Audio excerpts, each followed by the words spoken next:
Bismillahirrahmanirrahim. Assalamualaikum warahmatullahi wabarakatuh. Kali ini kita akan belajar tentang uji korelasi.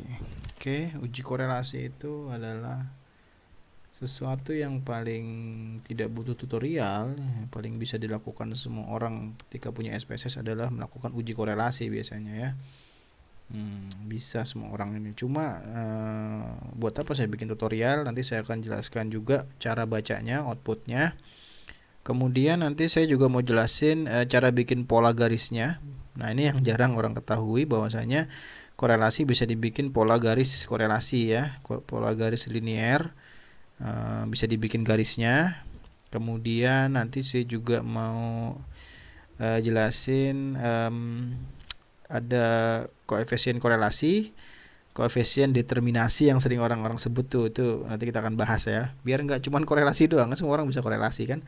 Oke, tapi nggak apa-apa ya, namanya juga tutorial ya. Kita tunjukkan caranya, analyze, kemudian correlate, bivariat.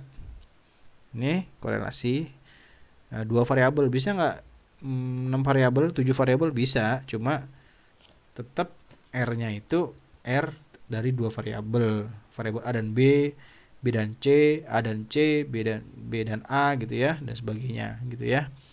Jadi masukin semua juga bisa ini ya. Nah, tapi kita hanya mau menguji apakah ada hubungan antara spiritual serenity, hati yang tenang. Apakah orang yang hatinya tenang, spiritual serenity, itu happy, bahagia. Kita ingin mengetahui seperti itu. Ini ada Pearson, ada Spearman. Kalau data Anda normal pakai Pearson. Kalau tidak pakai Spearman. Ini parametrik dan non parametrik ya. Ini rumus-rumus orang Jawa semua nih. Suparman. Ini Kendal juga, Semarang juga nih. Kendal sana kan. Memang hebat orang Indonesia itu ya. Nah, kita masukkan dua variabel ini, udah masukin ke kanan. Ada option, biarkan aja, nggak usah diapa-apain itu ya. Oke. Nah, ya ini semua orang bisa begini kan. 0,406. 0,406. Kalau menurut beberapa literatur, 0,406 ini masuk dalam moderate correlation ya, korelasi yang moderate, yang apa, moderate artinya menengah ya, korelasinya menengah, koefisiennya 0,4 ya. Tapi saya mau kasih garis linear. Nanti saya akan ajarkan caranya, dan ini signifikan ya, di bawah 0,05, 0,000. Ada angkanya mungkin 0,000, saya nggak tahu nih berapa nih. Yang jelas ini signifikan ya, ini signifikan. Jadi gini, saya mau satu lagi hal penting. Kalau 0,4 ini kan signifikan ya, tapi kalau responden Anda cuma misalkan cuma 12, cuma 15, itu gak signifikan. Jadi signifikansi ini terkait dengan jumlah sampel. Karena signifikansi itu adalah pengambilan keputusan untuk menghindari error. Tidak signifikan artinya terlalu beresiko untuk mengambil keputusan karena terlalu banyak error. Ketika data terlalu sedikit, maka konfirmasinya sangat rendah dan sangat mudah error. Maka ketika 12 orang sekalipun 0,4, maka dia bisa tidak signifikan. Gitu. Tapi kalau ratusan orang, 0,4 signifikan, 0,3 juga signifikan, bahkan 0,2 itu bisa signifikan. 0,2 saja bisa signifikan di 100 orang. 0,1 enggak, 0,2 lah ya, 0,2 sekian itu bisa signifikan di jumlah N 100 orang. Jadi kalau kalian bikin skripsi atau bikin tulisan atau bikin penelitian, misalnya respondennya sedikit, coba jangan hanya lihat p-value-nya, sig-nya, tapi lihat R-nya, Pearson correlation nih, simbolnya R ya. Lihat koefisiennya, R-nya besar apa kecil gitu. Saya pernah menemukan ada ujian skripsi itu juga besar, 0,3 berapa gitu ya, 0,3 atau 0,29. Itu kan lumayan sebetulnya dalam untuk melihat ada hubungan sih, kayaknya ada. Tapi responden dia dikit ya. Kasus-kasus klinis macam kasus-kasus klinis seperti penyakit kronis dan sebagainya, responden cuma dikit. Maka mungkin boleh juga kita lihat, nggak cuma melihat sig-nya, tapi lihat R-nya juga perlu gitu. Karena sig ini, p-value ini sangat rentan terhadap jumlah subjek ya, itu error tipe 1 kalau nggak salah ya, error tipe 1 Pak ya. Jadi itu yang pertama. Kemudian saya mau jelasin gambar, pakai gambar. Bisa nggak kita bikin ilustrasi dengan gambar? Korelasinya seperti apa? Bisa, caranya graph, legacy dialog, masukkan scatter, scatter klik, kemudian simple scatter, klik, define. Nah, ini kita keluarin dulu nih, ceritanya kosong.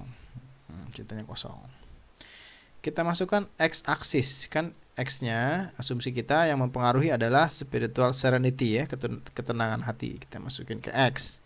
Kemudian yang dipengaruhi adalah happiness, kebahagiaan. Jadi orang tenang hatinya akan bahagia. Ini yang y. Jadi kita masukkan ke y dan x. Sudah itu saja. Kita klik OK.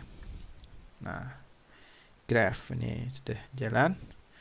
Kemudian muncul titik-titik seperti ini. Ya, titik-titik seperti ini. Nih, ada kayaknya apakah semakin tinggi ya spiritual serenity, diikuti juga semakin tinggi happiness ya. Kita bisa bikin garis, caranya kita double klik. Kemudian kita klik ini. Nih. Add fit line, add total. Ya. Ini garis linear. Ini biasa juga dipakai buat garis linearitas. Jangan pakai yang lain ya. Yang lain ada lagi yang lain. Cuma kita pakainya yang linear ya. Ada nih garis yang lain nih. Loose, kubik, kuadratik. Ini kuadratik nih. Kalau kuadratik, nah begini dia. Gitu ya. Semakin tinggi itu kekuatan hubungannya semakin tinggi juga.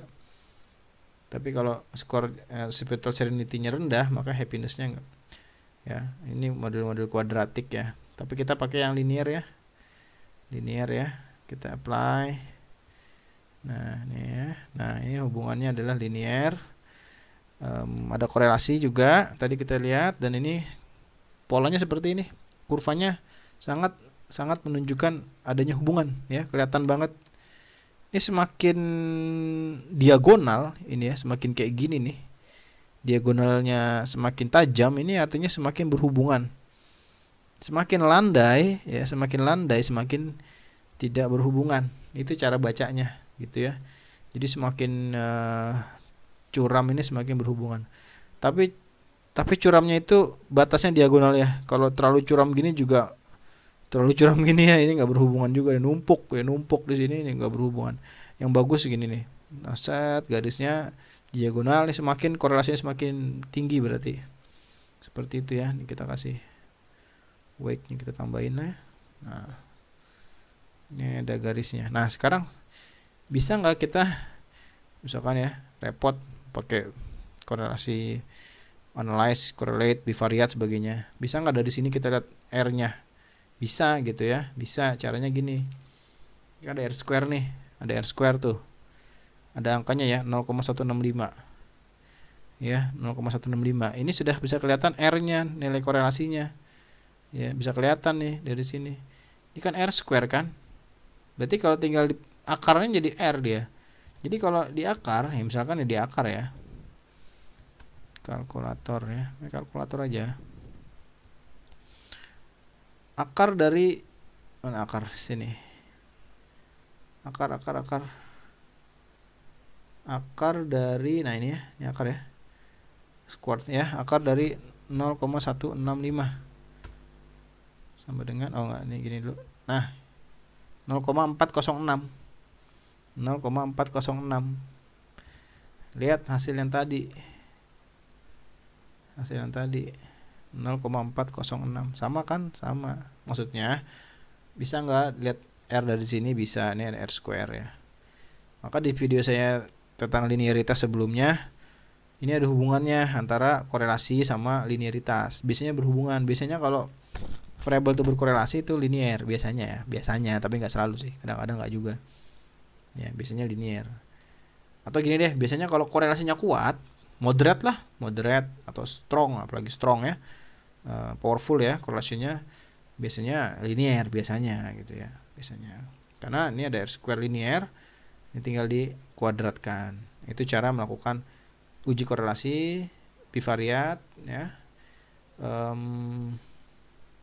Caranya seperti itu. Dan kalau tidak normal, datanya tidak normal atau mau pakai non parametrik, silakan pakai apa tadi namanya, Spearman ya.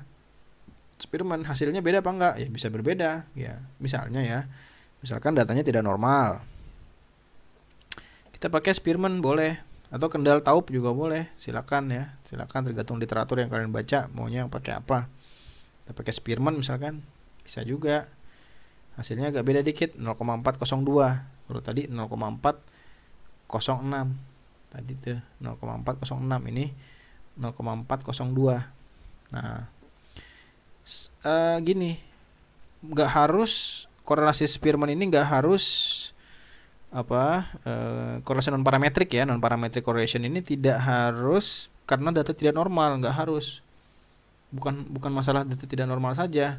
Data ordinal itu pakai ini, harus pakai ini harus pakai non parametric correlation juga. Data ordinal tuh ranking ya. Ranking tuh data ordinal namanya. Itu pakainya Spearman. Jadi kalau kalian mau mengkorelasikan data yang ordinal, data ordinal bisa jadi normal loh kalau diuji normalitas. Tapi kalau di ordinal maka harus pakai non parametrik ya. Nih saya mau kasih contoh ya. Usia, mana sih usia? Usia nih, tak view-nya tak ini dulu ya. Nah, 19-20. Ini bukan data interval atau rasio, bukan rasio atau interval. Ini data ordinal, ranking. Ini ranking nih sebenarnya. Usia tuh ranking. Kenapa ranking? Karena gini ya, kenapa saya sebut ranking? Karena dia urutan. Ordinal, order. Jadi siapa yang usia 19 tahun? Saya juga 19 tahun. Bukan dia sama-sama di umur yang sama, umurnya sama, brojolnya sama, kan enggak. Ada perbedaan umur sebetulnya, tapi di ranking atau di urutan yang sama. Maka disebut dengan ordinal, order. Gitu. Makanya kalau di ranking sekolah sebenarnya boleh aja ranking 1 ada 2 boleh aja gitu. Itu kan gunanya ranking. Ranking 1 kalau nilainya sama ya udah ranking 1-nya 2 enggak apa-apa sebenarnya gitu ya. Ordinal enggak apa-apa, data ordinal kan gitu. Di urutan yang sama. Jadi ini sebenarnya ranking, kecuali dia pakai gini, pakai 19 tahun, 200 hari. 20, gitu ya, umurnya pakai hari misalkan, itu sudah masuk interval itu ya, bukan lagi masuk ordinal. Ini sudah masuk ordinal. Nah, kalau kalian mengkorelasikan usia itu harus pakai non parametrik ya. Misalkan saya mau mengkorelasikan apakah orang semakin tua semakin happy atau semakin tua semakin menderita, kita cek ya. Correlate bivariate. Kita keluarin semua nggak apa-apa. Usia kita hubungkan dengan happiness misalkan ya. Kita pakai Spearman ya. Kendall jauhan sana, minyak gunung ya, Spearman aja. Oke, kemudian kita lihat hasilnya. Nah, tidak ada hubungan. 0,103 tidak ada hubungan. Ya, tidak ada hubungan antara usia sama happiness. Ya, tidak ada hubungan karena sig-nya di atas 0,05, artinya usia Anda tidak mempengaruhi seberapa Anda bahagia. Gak ada, saya masih muda, saya bahagia, saya senang-senang. Atau salah ternyata ya, data saya nggak mengatakan seperti itu. Masih muda ini happy-happy aja, nggak keliru juga ternyata ya, datanya nggak seperti itu ya. Happy-happy tapi nggak punya duit ya percuma loh, happy apaan begitu. Nah, saya tadi bilang kalau dia tidak berkorelasi biasanya kurvanya landai. Saya mau buktikan ya. Biasanya kurvanya landai. Skater, simple skater. Ini videonya agak panjang nih, biarin aja. X-nya kita ganti usia, kita ganti usia, X-aksisnya. Oke, kita ganti, udah. Nah ini, kan seperti ini, ngaco kan? Landai. Ketika kita bikin garis pasti landai dia. Kemudian analyze, kemudian graph. Oh bukan gitu. Double klik.